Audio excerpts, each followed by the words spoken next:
कौन सी ऐसी फोर्सेस हैं जो रिशेप करेंगी मैनेजमेंट प्रोसेस को।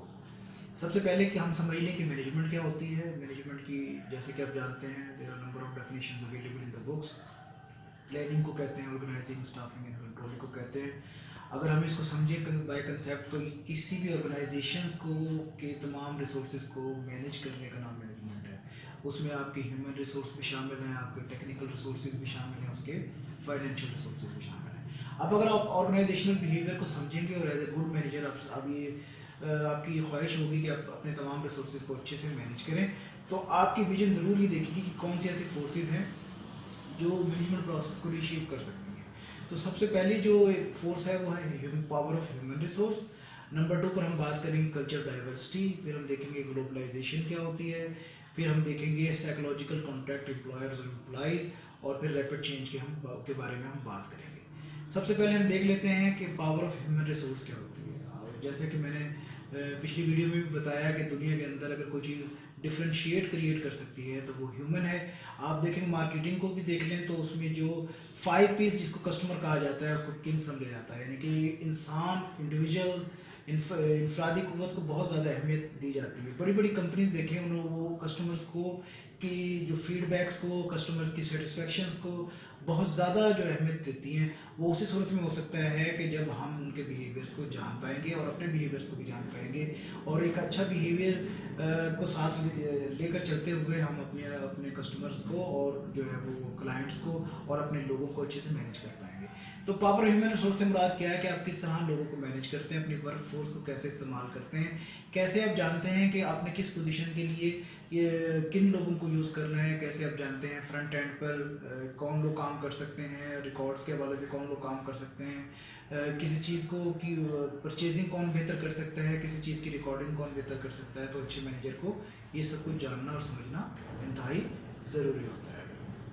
उसके बाद देखें कल्चरल डाइवर्सिटी। अब आप एक मल्टीनेशनल इन्वायरमेंट में काम कर रहे हैं, there are number of people जो कहीं कोई चाइना से बिलोंग करता है, कोई अरब से बिलोंग करता है, कोई यूरोप से बिलोंग करता है, कोई पाकिस्तान से बिलोंग करता है, ठीक वो एशियन है। तो जब आप इतने सारे लोगों के अंदर काम कर रहे हैं तो क्या है कि आपको ना सिर्फ अपने बारे में, अपने कल्चर के बारे में बेहतर से पता होना चाहिए, बाकी लोगों के भी कल्चर के बारे में बहुत अच्छे से आपको अंदाज़ा हो। मिसाल के तौर पर आप एक जैपनीज़ के साथ काम कर रहे हैं, जैपनीज़ क्या करते हैं, वो झुककर ग्रीटिंग्स करते हैं। तो वो अगर आपको नहीं पता होगा कि उनके कल्चर में अगर आप उन्हीं की तरह ग्रीटिंग्स करना शुरू करते हैं तो वो इसको महसूस करते हैं, वो समझते हैं कि हमारी नकल उतार रहा है। तो इससे क्या हो सकता है, कन्फ्लिक्ट्स बन सकते हैं। चाइनीज़ को अगर आप पीछे से आवाज़ देते हैं, जब वो बात ख़त्म करके जा रहा होता है, अगर आप पीछे से आवाज़ देते हैं तो वो उसको बुरा महसूस करते हैं। और चाइनीज़ में एक और बात भी ये है कि वो जब बिज़नेस स्टार्ट करते हैं तो वो सबसे पहले अपने रिश्तेदार को देखते हैं, फिर वो अपने करीबी दोस्त को देखते हैं, फिर हमसाये को देखते हैं। अगर इनमें से कोई ना मिले तो फिर वो सोचते हैं किसी बाहर के बंदे के साथ वो काम कर सकते हैं। इसी तरीके से अरब के लोग फौरी तौर पर कोई बिजनेस डील नहीं करते, वो पहले आपको जानने की कोशिश करते हैं। आप जाते हैं, आपको वो कावा पेश करते हैं, आपसे हंसते हैं, बातचीत करते हैं, फिर चले जाते हैं, फिर नेक्स्ट डे मिलते हैं, फिर इस तरह एक हफ्ता उनकी रूटीन होती है, हफ्ता 10 दिन। जब वो आपको जान लेते हैं तो फिर वो अपने बिजनेस यानी असल टॉपिक के ऊपर आते हैं। इसलिए क्या है कि ये आपको कुछ कल्चर्स के बारे में जो है वो जानना इंतहाई ज़रूरी है। कुछ रंग ऐसे होते हैं, कुछ कलर जो कहीं पर खुशी का सबब होते हैं, कहीं पर जो है शोक का सबब होते हैं। कुछ जिस तरह आप ये देखें कि हमारे यहाँ बीफ हलाल है मुसलमानों को अल्हम्दुलिल्लाह, और इंडिया में बीफ जो है वो नहीं खाया जाता है। तो इस तरह तमाम चीज़ों को कल्चरल डाइवर्सिटी को समझना जो है एक अच्छे मैनेजर्स के लिए बहुत ज़रूरी है। इसके बाद देखें ग्लोबलाइजेशन की हम बात करते हैं। ग्लोबलाइजेशन, अब देखें ग्लोबलाइजेशन की वजह से there is no border in between the world. पहले क्या था कि हम लोकलाइजेशन पर काम करते थे, अपनी प्रोडक्ट बनाते थे, अपने लोकल एरिया में सेल करते थे, फिर नेशनल लेवल पर हम सेल करने लगे। और ग्लोबलाइजेशन की वजह से अब क्या है, हम पूरी दुनिया में अपनी कोई प्रोडक्ट सेल भी कर सकते हैं और परचेज भी कर सकते हैं। पहले बायर्स लिमिटेड थे, अब बिजनेस के लिए बायर्स अनलिमिटेड हैं। तो अकॉर्डिंगली हमें जो है वो उनकी बिहेवियर्स को समझना है। हम जब अगर लोकलाइजेशन की बात करते हैं तो हमें पता होगा कि कस्टमर की नीड एंड वांट्स क्या हैं। जब हम जिसको इंटरनेशनल लेकर जाते हैं और ग्लोबलाइजेशन की बात करते हैं तो हमें वहाँ पर भी उसके नीड एंड वांट्स को, उनके फीडबैक को, उनके बिहेवियर टुवर्ड्स प्रोडक्ट के बारे में समझना और जानना इंतहाई ज़रूरी है, इंतहाई अहमियत का हामिल है।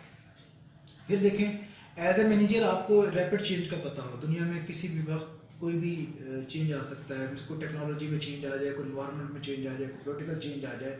तो एज ए मैनेजर आपको पता होना चाहिए कि अगर कोई रैपिड चेंज आ रहा है تو کیسے آپ اس چینج کو آبزارو کرو گے اور کیسے اس کو اپلائی کرو گے اور کیسے اس کو کنٹرول کرو گے تاکہ اس چینج کا کوئی ایسا اثر نہ ہو جس سے بزنس کو ایفیکٹ ہو سکے نیگیٹیولی.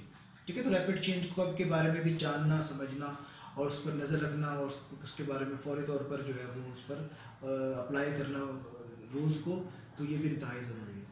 پھر ایک اور لاسٹ فورس میں کون سی ہے, سائیکولوجیکل کانٹریکٹ. کس کے درمیان اب ایک نیو سائیکولوجیکل کانٹریکٹ پیدا ہو گیا امپلائر اور امپلائی کے درمیان. اب وہ دور نہیں رہا کہ امپلائر بغیر کسی پروسیس کے کسی کو بھی ہائر کر لے اور کسی کو نکال دے. اب پورا ایک ہیومن ریسورس ڈپارٹمنٹ اس کے لیے بنایا جاتا ہے جہاں پر لوگوں کو کے سی ویز لیتے ہیں, اسکروٹنائز کرتے ہیں, ان کے ٹیسٹ لیتے ہیں, ان کے انٹرویوز لیتے ہیں, اور ہر امپلائر کی خواہش ہوتی ہے کہ وہ بیسٹ اور پوٹینشیل کینڈیڈیٹ حاصل کرے اپنی پوزیشن اپنی سیٹ کے لیے, تاکہ وہ آنے والا بہتر طور پر کام کرے اور اس کے آرگنائزیشن اس کے کام کی وجہ سے ایک ترقی کا سبب بنے اور وہ اس کے ساتھ جو ہے وہ ٹیم کا بہتر طور پر حصہ بن سکے. آپ یہ دیکھیں آرگنائزیشنل بیہیویئر کی اہمیت کا اندازہ آپ اس سے بھی لگا سکتے ہیں کہ اس میں بہت سارے ڈسپلن انوالو ہیں. آپ سائیکالوجی انوالو ہے, اس کے اندر سوشیالوجی انوالو ہے, سوشل سائیکالوجی انوالو ہے, اس کے اندر جو ہے پولیٹیکل سائنس انوالو ہے, اس کے اندر اینتھروپولوجی انوالو ہے. تو اس سے آپ کو اندازہ ہونا چاہیے کہ آرگنائزیشنل بیہیویئر کس حد تک جو ہے وہ ضروری ہے, اس کو جاننا سمجھنا. بے شک ہم اپنے بزنس مین یا انٹرپرینور کام کریں یا ہم کسی بھی بزنس میں ایز اے مینیجر کام کریں, تو ہمیں نہ صرف اپنے بیہیویئر کے بارے میں پتہ ہو بلکہ اپنے آرگنائزیشن کے بیہیویئر کے بارے میں بھی اچھے سے پتہ ہو. نیکسٹ لیکچر میں انشاءاللہ میں آپ کو بتاؤں گا آرگنائزیشن کی بیہیویئر کی امپورٹنس اور why we study organizational behaviour. تب تک اپنا خیال رکھیے گا. اللہ حافظ.